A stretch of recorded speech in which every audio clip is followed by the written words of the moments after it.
The Pathshala in my village was only till the 10th standard. Soon after the board exams, my parents invited Vishal and his family over for dinner.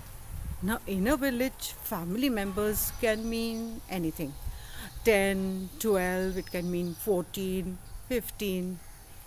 I remember we were cooking the whole day a delicious meal for the guests who were to come in the evening. The whole house was tipsy turvy. Frankly, by the end of the day, my feeling of cordiality towards the guests had flown out of the window. They trickled in at 7 p.m. sharp in all shapes and sizes. I was hungry and actually I couldn't concentrate on what they were saying. My stomach was crying for food. So I quickly managed to slip into the kitchen, opened a large container, the lid of a large container that had sira or semolina, which was freshly flavored with elaichi and the aroma of ghee on it. Now, this dish or dessert was particularly reserved for the guests. I took a small katori and helped myself with three large spoons, tablespoons, one, two, and three. And then I started on my clandestine mission. The first spoon, the second, even better. And while I was on my last and largest morsel, I thought somebody was looking at me. My eyes fell towards the corridor.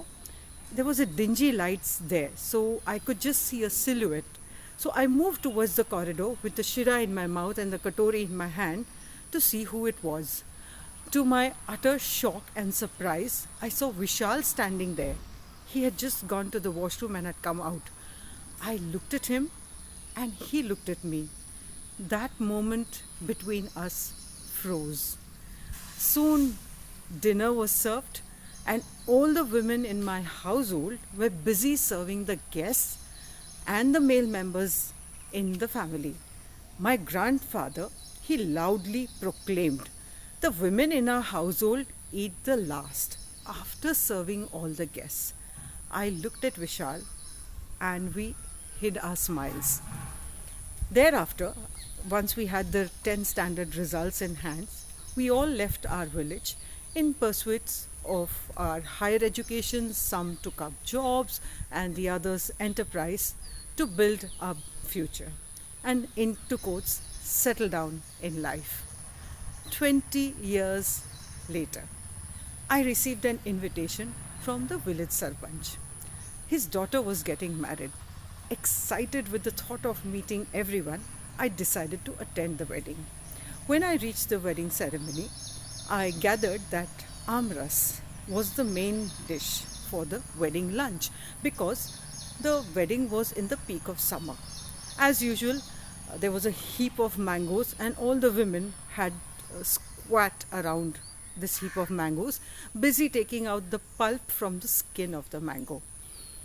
Meanwhile, Rita Bhabhi came to me and she held a bunch of keys in her hand and instructed me, "Run up to the first floor, from the cupboard, get the puja thali because the ceremony is about to begin." I readily agreed. I took the keys from her hand and tucked three large mangoes under my pallu and I ran upstairs. The minute I reached upstairs, I put the keys aside and started off on my mission of mangoes.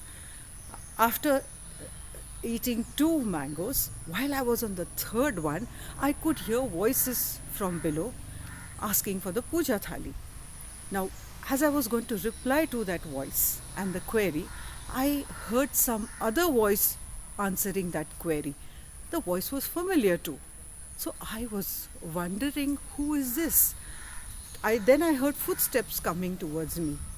I still wondered, who is this?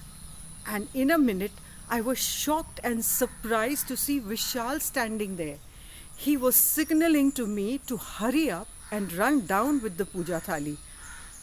I quickly ran to the wash basin, cleaned my messy face, went back, picked up the keys, opened the cupboard, took the puja thali, and whisked past him.